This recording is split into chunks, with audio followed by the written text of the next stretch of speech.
Well, welcome everyone to this serverless-focused session here at RoachFest. We're excited to talk about serverless today.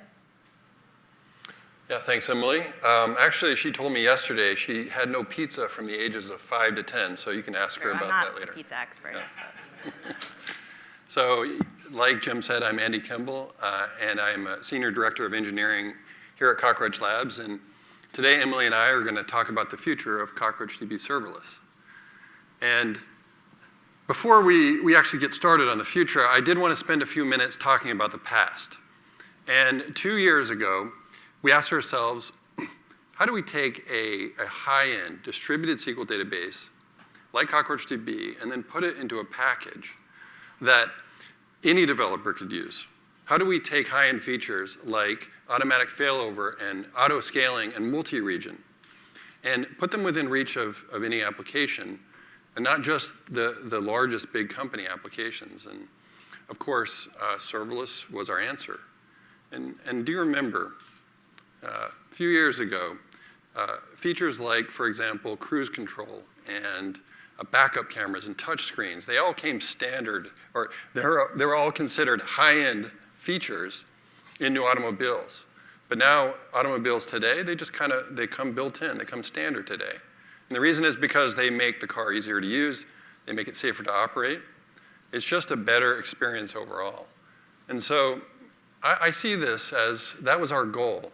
And that's why we built this thing. And I remember 2 years ago, and I was imagining what we could build. And I felt like I was getting maybe a little glimpse of the future, just feeling like this, that serverless would be that developers of the future, this would be how they would want to interact with their database. And since then, and having come all this way, and I can only say that I feel even more sure of that today. And of course, it is one thing to dream, and it's an entirely different thing to build. And so as an engineer, I wanted to spend some time today just showing you a little bit about how we built CockroachDB serverless. So one of our product goals, actually from the very start, was to offer a free tier. And I am not talking about a limited, a partial free tier. I'm talking about a full-featured, auto-scaling, highly available, self-healing, everything, the full thing. And that immediately presented us with some, I'd say, some fairly tough technical problems that we needed to solve. And even the most basic CockroachDB cluster requires a minimum of at least 3 nodes, 3 physical machines, actually, that are running in 3 different availability zones.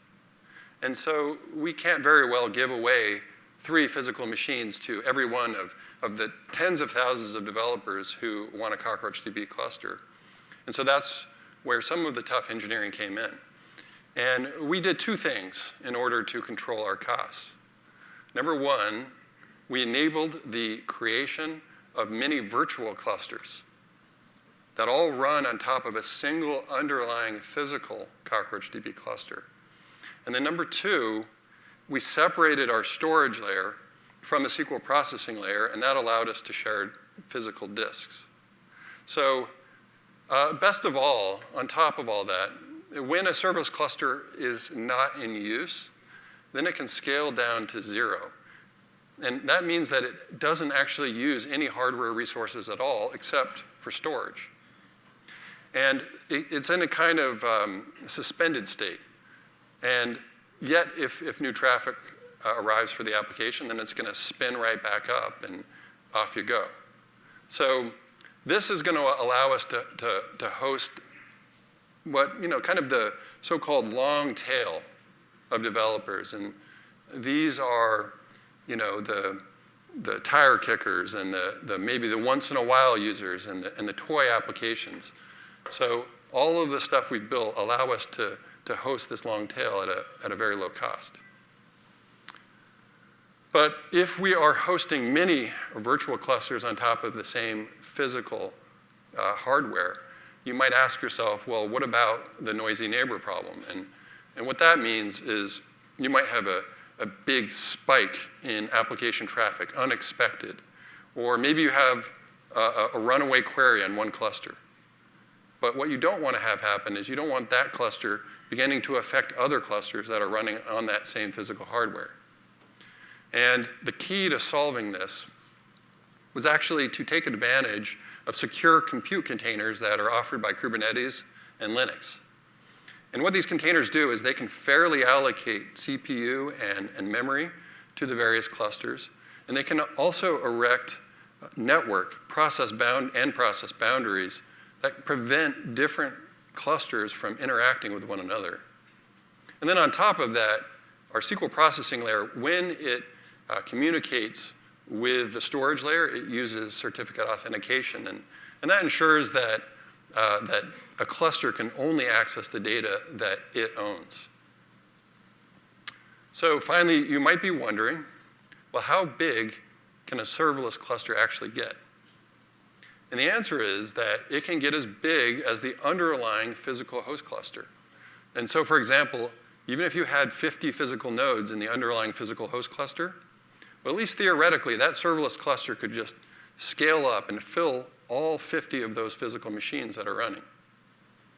So any constraints that we have decided to put on the maximum size of a serverless cluster, that's for other reasons, like maybe we want to ensure that we leave extra headroom in our host cluster.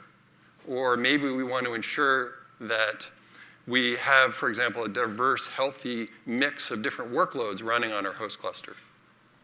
So just like a physical CockroachDB cluster, a serverless cluster it can spread its processing across all available nodes or pods, as they're called, and those could be running across many physical machines.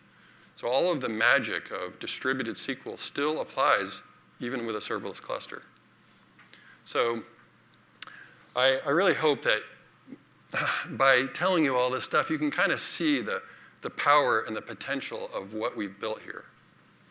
And if I told you that you can now create like an entire database cluster for almost nothing, for a fraction of a cent, then what does that make possible? And if I told you that then you only pay for actual usage beyond that, then what could you possibly build with this? And I think that one good answer to that question is that now applications can actually create, well, a ton of database clusters. And before, it would have been wasteful to create an entire CockroachDB cluster if you had a very small application that you never expected to get big. But now, go ahead and create that cluster because it's going to cost you next to nothing. But it's also not just those sort of small workloads that are going to benefit from what we've built here. There's many examples of larger workloads that should benefit. And for example, maybe you have a large workload that's going to run once a day. It's a batch workload. Or maybe you have development and test workloads that are going to run throughout the day and even night, but maybe they're running at unpredictable times. So that purple graph actually that you see on the slide, that actually comes from an actual serverless cluster that's owned by an actual customer. And you can see they actually ran a load test. And so their cluster started out at 0 activity, then it ramped up, and then it persisted at that plateau for about half an hour. Then it ramped back down, and it went back to 0 activity. And so that customer would have only paid for the actual usage during that time period. And then as for production workloads, well, maybe it's Black Friday, or maybe a social media post has gone viral and suddenly your application is being slammed with all sorts of unexpected traffic. Well, your serverless cluster is going to elastically scale up to meet that demand. And then it could be at any time of day or night. And no matter what that workload is, your development team is going to spend less time on all that operation and maintenance. Things like you don't have to worry anymore about running out of disk space. And I'm sure there's many people in this audience who have had that experience. You don't have to worry about, say, scaling up your database processing power or worrying about failed hardware. You can let our SRE team worry about that, and you don't have to hire an expensive team of your own. And now what Andy's just described, we're already seeing that play out in the wild. So we can take TIMU. They are a social collaboration platform, pretty similar to Microsoft Teams, but allows you to connect not just to your coworkers, but to anybody else on the platform. Now, they've been running a closed beta on CockroachDB for about a year now, with a few thousand users using their application daily. Before they started with CockroachDB, though, they tried Postgres, which failed to scale, and then Couchbase, which they found didn't provide the level of consistency they needed for their application. So in 2019, they decided to test out CockroachDB Dedicated. They're actually a very early adopter of Dedicated. And since then, they've been running a small single-node cluster in a dedicated environment with just 2 CPUs, vCPUs of space so that they could run their development workload. But then earlier this year, they wanted to try out serverless. They kind of figured they didn't need serverless. They don't have a serverless application. They're not using functions or anything like that. But they wanted to see what was this thing that Cockroach Labs was offering. So they moved their development workload over to serverless. And what they found actually really surprised them. Not only could they get huge cost savings, 99%, because they weren't paying for all of that idle time where their development workload wasn't running, but they also got better performance because previously they had had a lot of bottlenecks when they were running their concurrent QA tests at night. So that just went away with CockroachDB serverless scaling up and down automatically in the background for them. They actually had such a positive experience that they've decided to move their beta application over to serverless as well. So moving into 2023, the team's going to be really focused on user acquisition. They're going to be moving their application from a closed beta into a public beta. And they don't really want to have to worry about things like capacity planning, making sure that they're scaling at the right times. And so for them, having serverless backing this application is going to be a huge time saver. And it's really going to let them focus on their goals as a startup. Long term, they're planning to use both products side by side. So they'll be moving over some of their more stable workloads back to dedicated as their application's growing. And I love talking to customers like TIMU because they really show us how we're already seeing us reaching our goals as a company of really providing all of the goodness of CockroachDB to more developers, more stages of the development lifecycle, and just at more different types of applications as well.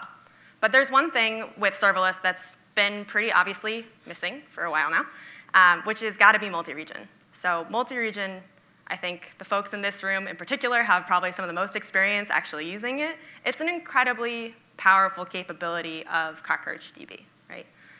So with multi-region, you can read, write, fix data to a node anywhere in the world, and that really is going to help you to reduce your application's complexity, provide better end-user latencies, and comply with various regulations like GDPR. But we have to face it. It's quite a bit to set up and maintain a multi-region cluster. At a minimum, you need to have 9 nodes, 3 different nodes in 3 different regions. That's just for starting applications, right? And you have to capacity plan for capacity that might be different in different regions. You could have a different number of customers in Australia than you do in the United States, and that's difficult and takes a lot of time. If you're a self-hosted customer, you also have to think about things like networking. How are you going to securely connect all of these different nodes all around the world? So all in all, this really takes a certain amount of time, expertise, and frankly just resources to get set up and using properly. Which is why we're really excited to be announcing that we will be having multi-region available on serverless in preview by the end of this year. With multi-region serverless, you will not have to capacity plan or worry about how there's going to be variable load per region.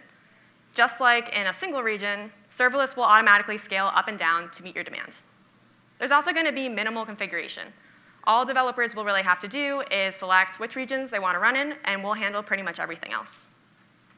Not only that, but multi-region CockroachDB databases can be run at a fraction of the cost. In fact, $0 as we plan to make this available for our free forever clusters as well. And then it will be pay as you go from there. Put together, all of this significantly removes the barriers to entry to creating global applications previously only accessible by really large organizations with lots of highly technical resources. So what I like to think about in addition to this is not just where we'll be at preview, but where we're going to go to GA and beyond. So we can really think about how this will play out with other serverless platform providers. For example, Vercel, which Nate just announced we have a preview integration with as of today. Very excited about that. So Vercel offers sort of snappy end-user experiences through their global CDN. It's on by default. They have an incredible developer experience. And now with CockroachDB and Vercel, you can really quickly create a CockroachDB cluster on Serverless that backs your Vercel project in just a few clicks. So when you think about how that can work in combination with multi-region in the future, you can theoretically run your entire application at the edge and then co-locate your data for lightning-fast customer experiences. And what this would be is kind of an evolution beyond static content to deliver dynamic, stateful applications at the edge and, very importantly, at an attainable cost, potentially even for free. So we're looking at some select platforms to act as design partners with us as we move from preview of multi-region into GA, and we're looking forward to that process. But we're not stopping there. We're discovering that serverless unlocks new opportunities beyond what we initially planned for as well. So last October, when we launched the beta version of CockroachDB, we got a really tremendous reception, I'd say, from developers. And at the time, I actually wrote a blog post, and it was about how we built CockroachDB serverless. And there was one particular comment that came on Hacker News that I think just really stood out to me. And it was from a user that was named Watchdog. And Watchdog saw what we'd built and saw something about its potential that I had not yet fully realized myself. And Watchdog worked on a SaaS business intelligence application and realized that each of that application's customers could get their own isolated cluster and that the marginal cost was near zero per cluster. So I'm going to break that down a little bit further. So say that you're building a SaaS application. Maybe it's an issues management application like Jira, or maybe it is a customer relationship management system like Salesforce. So you have some fairly tough technical problems that you need to solve. For example, often you want to support custom schema. Or maybe you want to enable your customers to be able to run complex custom queries against their own data. But if you do that, then you got to deal with that pesky, noisy neighbor problem that I talked about earlier, and that's a hard problem. And the other thing you might want to do is you might want to be able to measure and limit usage on a per customer basis. So the customers that you're going to have in the SaaS application, they're going to range from the truly huge to the absolutely tiny. And these huge customers, well, they're going to use way more, orders of magnitude more resources than those tiny customers. There's going to be a lot of those tiny customers, but they'll barely be using your product. And maybe they're even running on your free tier. And then throughout all of this, you have to worry about, well, how much hardware should I allocate for all of these customers? And of course, there might be unpredictable loads that shift from day to day, or maybe even hour to hour. And so what you end up having to do is you always end up having to sort of plan for the worst case. And that means that you overspend on idle hardware most of the time.